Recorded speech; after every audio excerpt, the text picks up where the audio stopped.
photographs are just a chronology of events on aircrafts. Betty's story is different. As you will see, her story starts with her holding her teddy and running to an air raid shelter in bomb-torn London. So it's a more story of a family and a cultural exchange sort of thing. So it's fun. Betty Ann, over to you, my dear. Thank you so much. Thank you. Thank you all for coming. Super to see everyone, and I must say, over the years that we've been married, 53 years, and we've been coming up to Emporium frequently, I kind of feel it's my second home too, because Ken starts the story about something in the area, and I can finish the story because I've heard it lots of times. But this is an idyllic place to be, Emporium, Pennsylvania. They should be writing books about this, and I'm sure they have. This, oh, wonderful. Essays of the Real and Unknown, available in Barnes & Noble. Wonderful. Online. Very good, thank you, Kathy. So I thought it would be fun just to whet your appetite a bit. It looks as if all of you bought the book anyway, so you've got the fun of looking at it yourself when you're at home, okay? So if you'll bear with me, this won't take too long, but it's one of the fun chapters about a passenger that I had on board. I was extremely excited about becoming a purser, but also very nervous. One of the first trips I was in charge of was a round-the-world flight that I was picking up in Bangkok and taking on to Hong Kong and then Tokyo. As I walked out of the airport onto the tarmac, I could see the incoming crew coming towards us, and before they cleared customs, we had a brief moment to chat. "Are you the purser?" one of the cockpit engineers asked me. "Yes, I am," I said proudly. "Well, just to let you know, there's a rhinoceros in the hold, and he needs bread, milk, and sugar every 2 hours. He's on his way to the Seattle Zoo." I said, "Yes, of course." I smiled. Did he think I was born yesterday? A rhino in the hold. How ridiculous. I knew when someone was taking me for a ride, and I suspected it was a trick, like the ones pilots played on new stewardesses.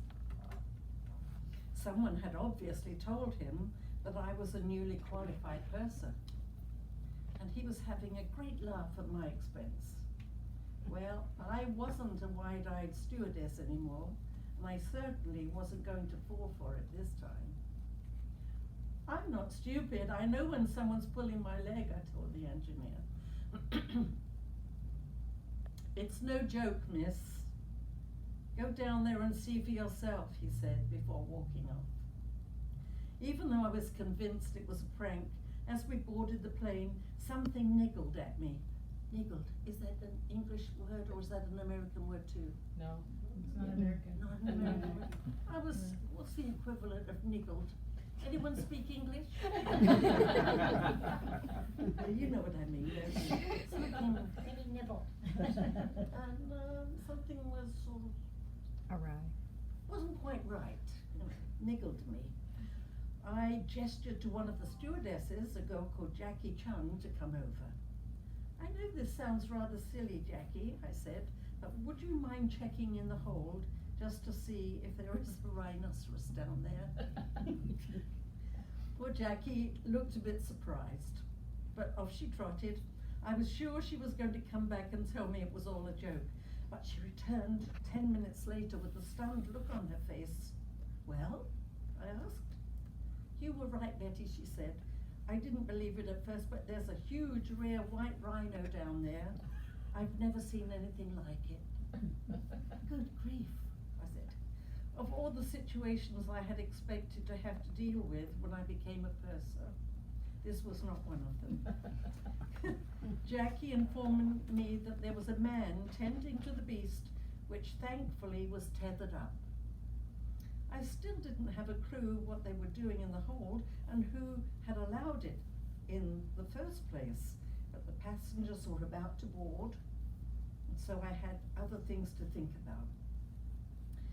We were filled to the gills that day. This was a round the world flight. New York crews picked the aircraft Flight 1 up in New York and brought it to us in Bangkok.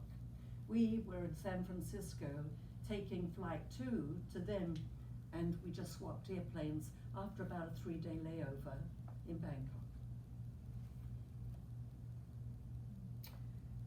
We were filled to the gills that day, and there was a big tour group in first class. In fact, the flight was so busy, there wasn't one empty seat. And 4 of the ladies from the tour group had to sit in the first class lounge. On busy flights, they were classed as assigned seats, as they had seat belts. The first leg of the journey from Bangkok to Hong Kong was only 3 hours long, which didn't leave us much time to prepare, serve, and clear a 7-course meal service. So as soon as we took off, I got the trolley set up and started preparing the first class hors d'oeuvres. I headed to the first class lounge to serve the 4 elderly ladies first. I was quite pleased as I was managing the tricky business of silver service with the spoon and the fork. It was all going swimmingly, and I was just serving out the caviar when suddenly there was a loud noise and the cockpit door burst open to reveal the scruffiest man I had ever seen. He had an unkempt beard, was wearing dirty jeans, and was holding a smelly, filthy bucket.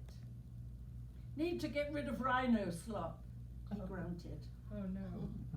I realized with horror that he must have climbed up the ladder from the lower 41 from the hold. Lower 41 is a cockpit.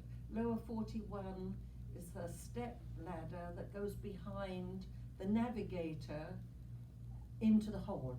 So he can go down with a flashlight and check to see if any canaries have escaped or anything like that, you know. Before I had time to object, he had opened the first class toilet door and proceeded to tip the contents down the loo. He was making so much noise and swishing around this disgusting bucket of God knows what that the wealthy, well-dressed women in the first class lounge couldn't fail to notice him. They looked absolutely appalled, their mouths gaping open in disgust as they watched this spectacle unfold. But the horror didn't end there. Before I could stop him, he went into the galley, pushed poor Jackie aside, started tearing the tops off sugar packages with his grubby hands and tipping them into the bucket, obviously meaning to give the rhino a bit of a snack. At this point, one of the older ladies in the lounge leaned over and asked me, "Is that gentleman a crew member?" "Heavens, no," I said. "He's just downstairs in the hold looking after the white rhinoceros." She didn't believe me and obviously thought I was being a smart aleck, as she turned to her friend and said, "How rude." I was getting really stressed by this point. I grabbed the grubby man's arm and ushered him towards the cockpit so he could go back down the ladder to the hold. "You can't come back up here again," I hissed. I hadn't got a clue who had given him permission to come on board, but I was pretty sure that transporting a man plus a live rhino in the hold had broken every rule in the Pan Am book. Thankfully, when we landed in Hong Kong, he didn't emerge again or on the 2-hour journey to Tokyo either. As purser, it was my job to record anything significant that had happened during the flight in the logbook for the next crew to see. But what on earth could I say?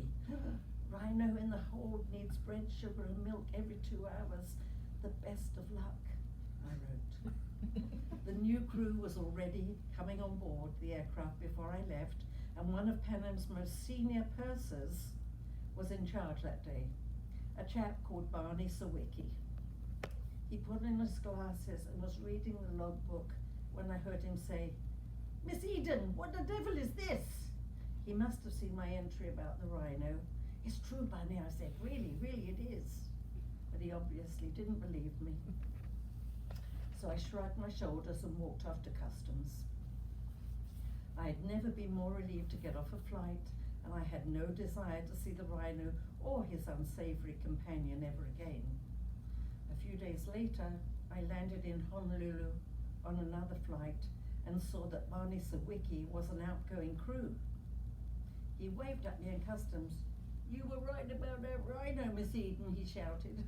"I told you," I smiled. Wasn't very funny at the time, but that story followed me all through my Pan Am career. I'd be at a crew party or on a layover and someone would say, "Aren't you the purser who had the rhino on board?" I found out later that each of the two captains who had allowed the man and the rhino to travel in the hold as a favor to someone had been fined $1,600 each, which was a lot of money in those days in the 60s. Apparently the man had tried to bring one over before to sell to the Seattle Zoo, but the poor thing had died because no one was allowed to sit with it in the hold and feed it.